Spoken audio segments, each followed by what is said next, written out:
नमस्कार, मी संघवी राजवर्धन. गोमंतकमध्ये आपल्या सगळ्यांचं मनापासून स्वागत. आज त्रिपुरारी पौर्णिमा आहे आणि त्रिपुरारी पौर्णिमा निमित्त गोव्यातल्या साखळीमधल्या विठ्ठलापुरामध्ये वाळवंटी नदीच्या किनारी नौकानयन स्पर्धा भरलेल्या आहेत आणि ते पाहण्यासाठी आज खास करून आपण आलेलो आहोत. गोव्यात पाहिलं तर त्रिपुरारी पौर्णिमा ही वेगळ्या पद्धतीनं सेलिब्रेट केली जाते, वेगळ्या पद्धतीनं साजरी केली जाते. पर्यटन खातं असेल, तसंच माहिती खातं असेल, तसंच गोवा सरकार आहे याचा पूर्ण पाठिंबा या स्पर्धेसाठी असतो, या त्रिपुरारी पौर्णिमेसाठी असतो. नेमकी कशा पद्धतीनं ही त्रिपुरारी पौर्णिमा होते ते आपण आज पाहूयात.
आम्हाला ही आता 8 दिवस झाले आम्ही बोट करतो.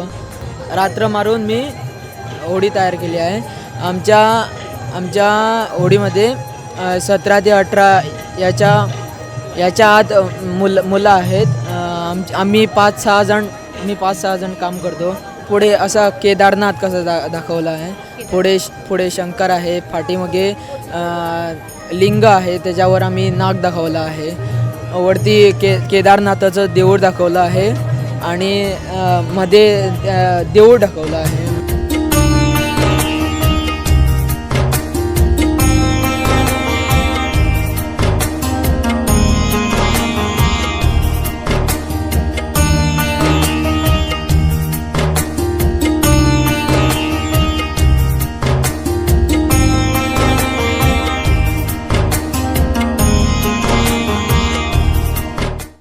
या विठ्ठल मंदिराचे मुक्त्यार आहेत दीपाजी राणे. आपण त्यांच्याबरोबर बोलूयात.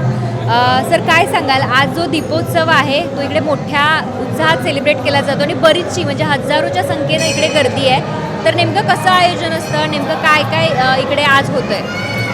काय आहे, आज देवस्थान आहे नाही ते 500 वर्षापूर्वीचा आहे आणि इथं सर्वात मोठा जो कार्यक्रम होतो तो चैत्र उत्सव होतो, चैत्रेचा. त्याच्यानंतर वेगवेगळे कार्यक्रम होत असतात, नवरात्री होतात आणि मग कार्तिकी एकादशी होते आणि कार्तिकी एकादशीच्या दिवशी गौळणकाला होतो आणि त्याच्यानंतर हा दीपोत्सव. आणि दीपोत्सवात भरपूर कार्यक्रम होतात. दिवे आत पात्रात सोडले जातात, नौकानयन असते म्हणजे नौका आत सुटतात. आणि आता या मोठं महत्त्व प्राप्त का झालं तर सरकार याला म्हणजे टुरिझम आणि बाकीचा art and cultural he 2 department याला सपोर्ट करतात आणि त्यामुळे हा कार्यक्रम मोठा होतो. या कार्यक्रमाला इथले भाविक आहेत ते मोठ्या संख्येने हजर राहतात.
रात्रीचे जवळपास 1 वाजलेले आहेत आणि विठ्ठलापुरातला हा जो उत्साह आहे तो तुम्ही मला वाटतं बघितला असेल.